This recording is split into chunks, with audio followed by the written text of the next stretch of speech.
Hello, I'm Katie and I am about to open my own little bakery. So I thought, why not do a few videos on what kind of things I'll be making. Today we're going to be making my BISCOFF Millionaires. So for this you're going to need sugar, condensed milk, BISCOFF biscuits, BISCOFF spread and some melting chocolate, butter and a little pinch of salt. So I haven't got my blender here with me, so we're going to do the biscuits the old-fashioned way, and we're going to get 100 grams, 150 grams of BISCOFF biscuits, and we're going to put them in a bag, and we're going to take our frustration out on our biscuits and give it a good bash. Once that's into a fine crumb, like sand, you can put that into your bowl.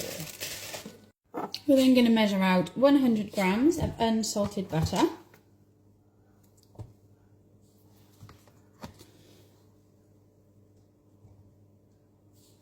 And before anyone comes at me for not wearing gloves, I'm not in my bakery, this is my house, and this is just for my children.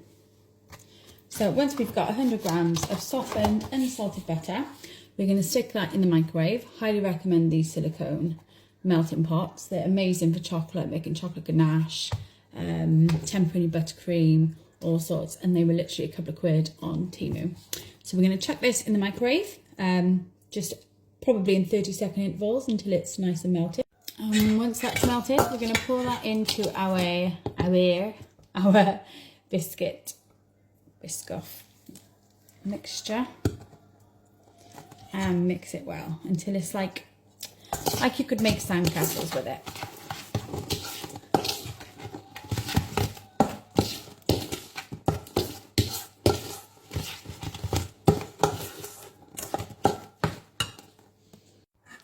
So I actually think that's a little too much butter in with that amount of biscuits, so that's not an issue. I'm going to break up a few more biscuits and add that in. So I've added about another 6 biscuits, so that's about 200 grams of Biscoff to 100 grams of butter.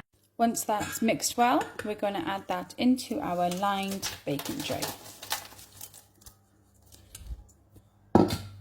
I swapped that out to a slightly shallower tray, and I'm now going to pat it all down until nice and even and tightly packed. Now I just use the bottom of the spoon, back of the spoon, to really get that pushed down. And once we have something that looks like this, we can put that in the fridge and let it set for about an hour. So while that's chilling, we can start on our caramel sauce. So in a pan, some people do this separately, I took it all together, works fine, easier, you're not dirtying as many things and you're not going through such a long method. So we can add 200 grams of softened butter.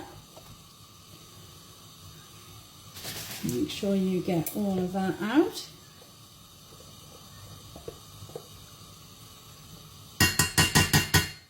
$50 grams of granulated sugar. Some people use caster. I've used granulated. And 1 tin of condensed milk, which is 397 grams.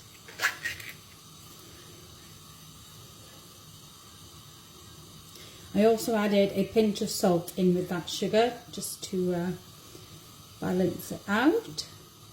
So once that is all in your pan, you can then put that on the heat.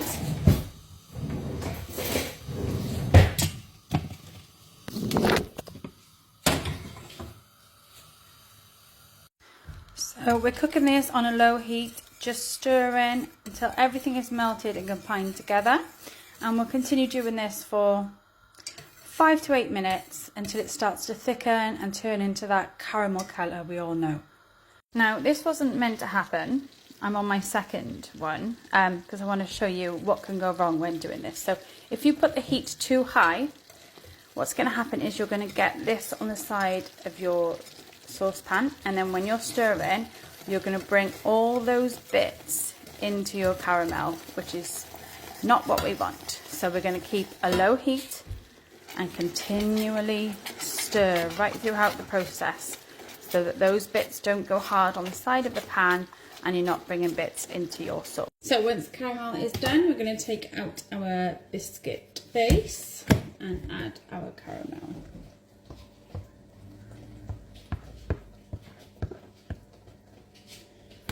Smoothing that over nice and evenly.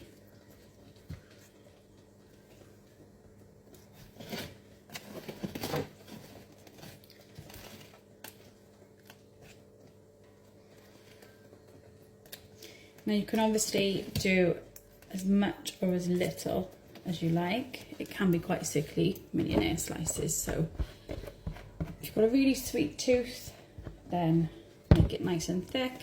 If not, make it a bit slow. And once that's done, we're going to put that back in the fridge to chill for at least an hour.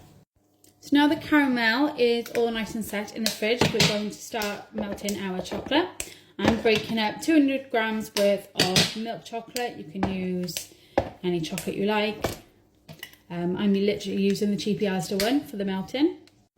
So we're going to pop this in the microwave on medium to high heat on 30-second intervals, probably for around 2 minutes in total, stirring between each interval. So now our chocolate is nice and melted. That was 200 grams of chocolate and it did take 2 minutes and 10 seconds. We're going to put a big heaped teaspoon of the biscuit spread in the microwave to smooth that down also, make it a bit runnier. And we're just going to pile this chocolate all over the top. What is that? Chocolate. Is it chocolate spread? No, it's melted chocolate. Is the chocolate spread melted? Yeah. Oh no. Is it normal chocolate spread? Yeah. Normal. Now once that's all out, just evenly spread that all over the top of your caramel. What chocolate spread is it? What chocolate spread is it? So once you've got it looking nice and smooth and even all over the top, we're going to take our melted Biscoff spread and just drizzle that over the top.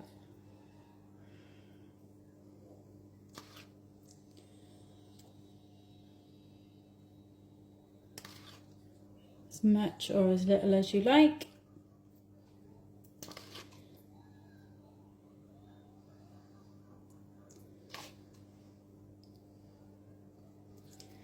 And then we're going to get some leftover biscuits from the biscuit base. Just make this look a little bit prettier. Mix it through a bit.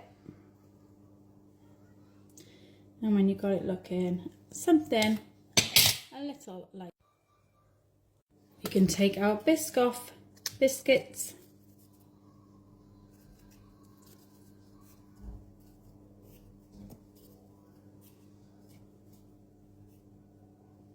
and get them nice and evenly for whatever kind of slice you're doing. And once it's looking a little like this, we can sprinkle some extra Biscoff on if you want to.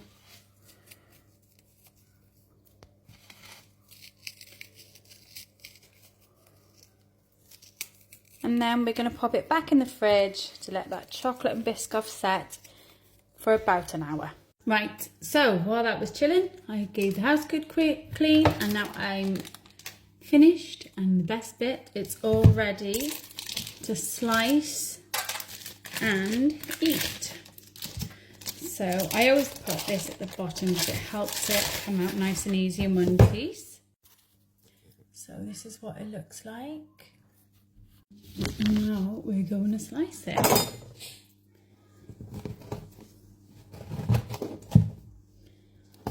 So this size should do, obviously you can do them smaller, bigger, but I do it so you get 9 slices out of each. So best bit.